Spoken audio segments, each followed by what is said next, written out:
Let's now take a look at the original map function again, and let's also define the fold_right function.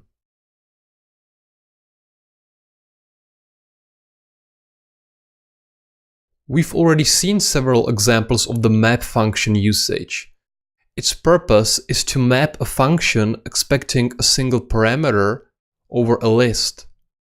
And during this process, all elements are considered in isolation. Now, we will talk about so-called folding functions. When we are folding a function on a list, we are combining all elements of a list using a function with two parameters. So, when mapping over a list, we are using elements in isolation, and when folding on a list, we are combining them together. In Reason, we have two kinds of folding functions: fold_right and fold_left. Let's get started with fold_right. We defined the fold_right function, which expects a function, list, and value. This passed function is called the combining function, since we are using it to combine elements of a list. So, fold_right takes three arguments and applies the combining function to each element of the list using recursion with pattern matching. Let's call this function.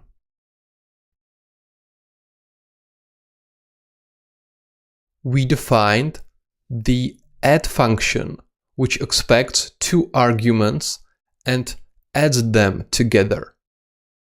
And we passed this function to fold_right. This first function we are passing to fold_right must always expect two arguments. And this is because its first parameter expects an element from a list, while the second parameter works as an accumulator. In other words, it's holding the result of previous computations. And this is the difference from the map function, where we just apply the mapping function to elements without accumulating anything.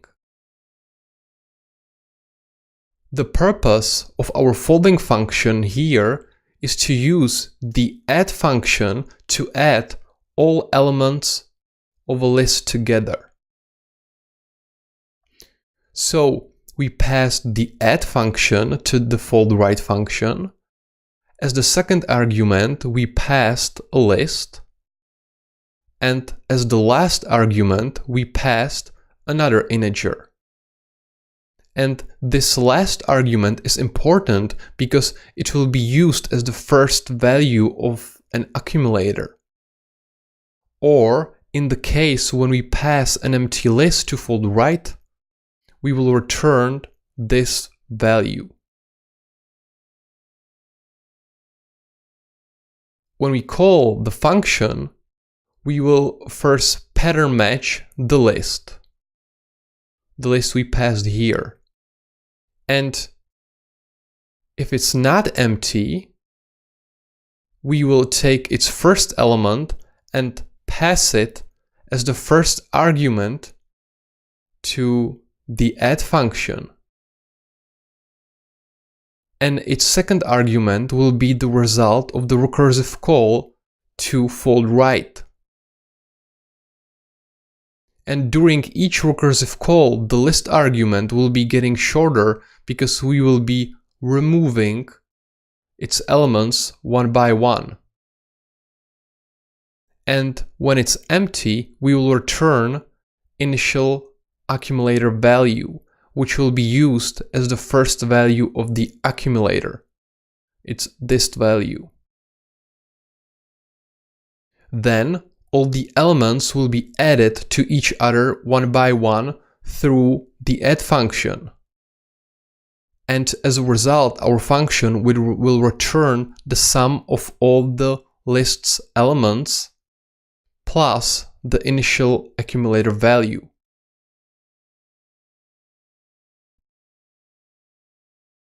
We can deduce this behavior from the type of our function.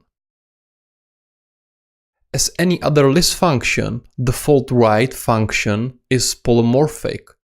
That's why there are type variables, these letters with the single quote. As you can see, its type looks a little bit complicated.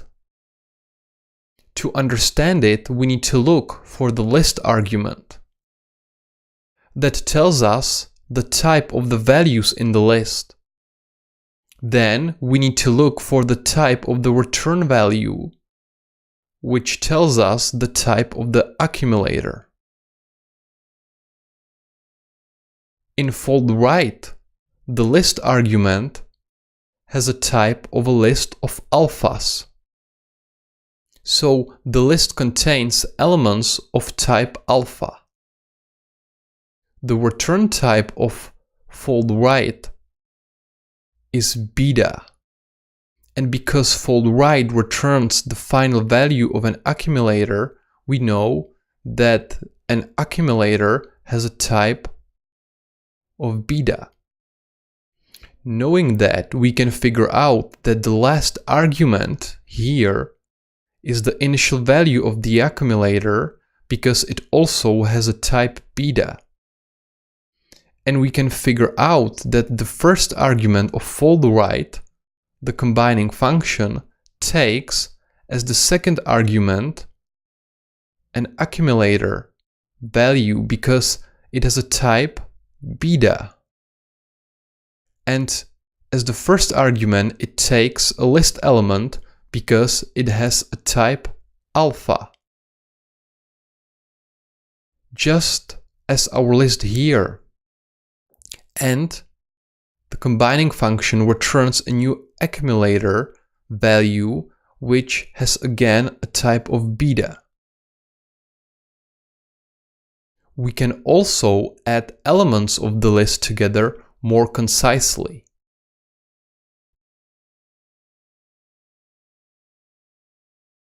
As you can see, we don't need to define the add function to add elements of the list of integers together.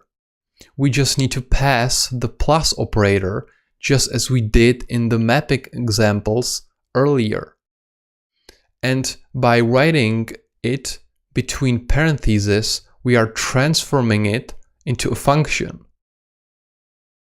So this function works the same as the previous example, as this one. We can also use different arithmetic operators, multiplication for example. Here we multiplied all elements of the list with each other, and we got back our result. The fold-right function is very versatile since we can even use it to concatenate two lists together.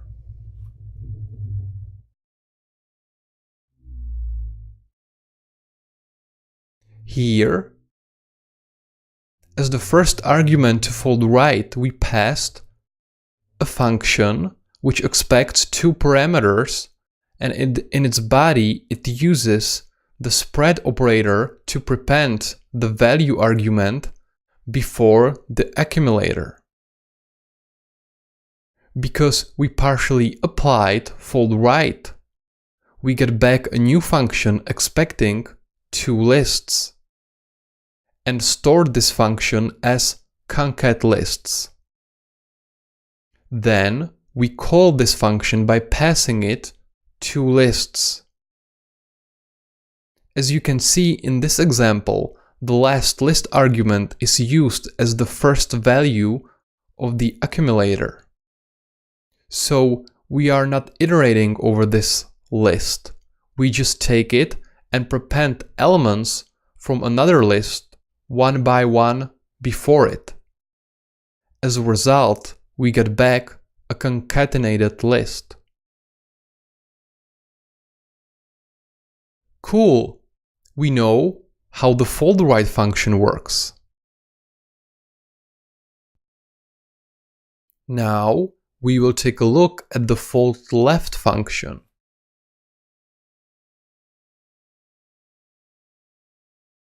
The fold left function is similar to the fold right function.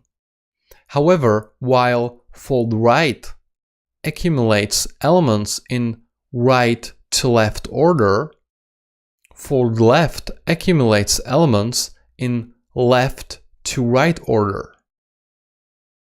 Moreover, the order of their arguments is different and their types are distinct as well. This is because the combining function's first parameter is an accumulator in fold left, and in fold right it was its second argument. And that's the reason why alphas and betas are swapped here. You can see here we have beta here, alpha here, and here we have alpha here and beta here.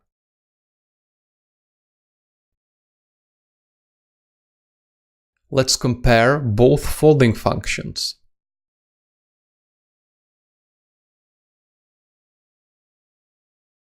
We defined the subtract function, which takes two integers and subtracts them.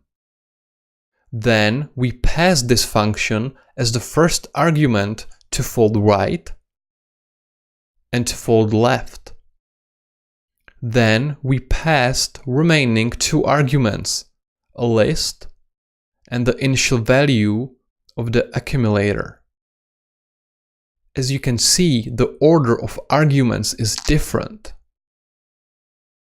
In the case of fold right, the a parameter of the subtract function serves as the current value, while the b parameter serves as the accumulator.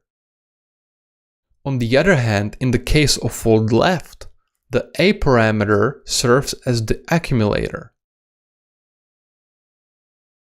When we call both functions, we got different results, because elements are accumulated differently in each function. Fold right accumulates elements in the right to left order, while fold left accumulates them in the left to right order. We can also use an operator instead of a function to make our code more concise.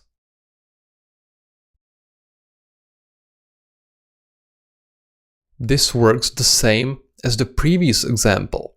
We just used operators instead of custom functions. Let's now remove this code and keep only the fold left function. We can also use fold left to reverse elements of a list.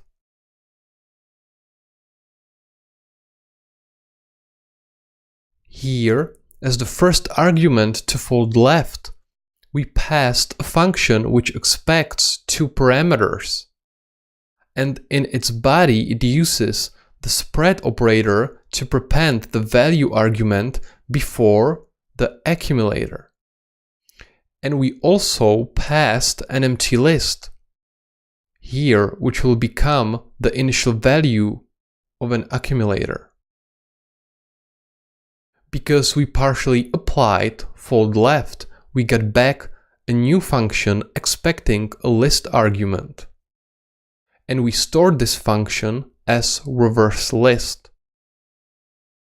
Then we call this function by passing it the last list argument. As you can see in this example, the empty list argument is used as the first value of an accumulator.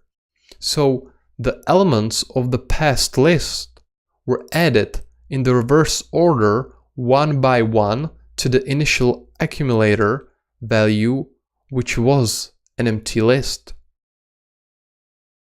As a result, we got back a new reversed list.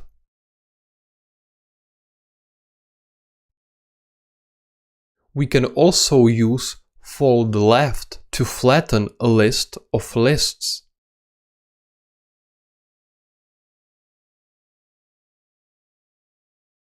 Here, as the first argument to fold left, we passed a function which expects two parameters.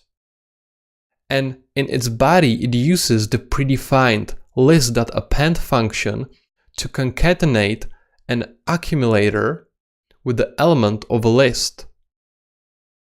And we also passed an empty list which will become the initial value of an accumulator. Because we partially applied fold left, we got back a new function expecting a list argument, and we stored this function as flatten list. Then we call this function by passing it a list of lists. In the function, its sublists were appended one by one to the initial accumulator, which was an empty list. Finally, we got back a single flattened list.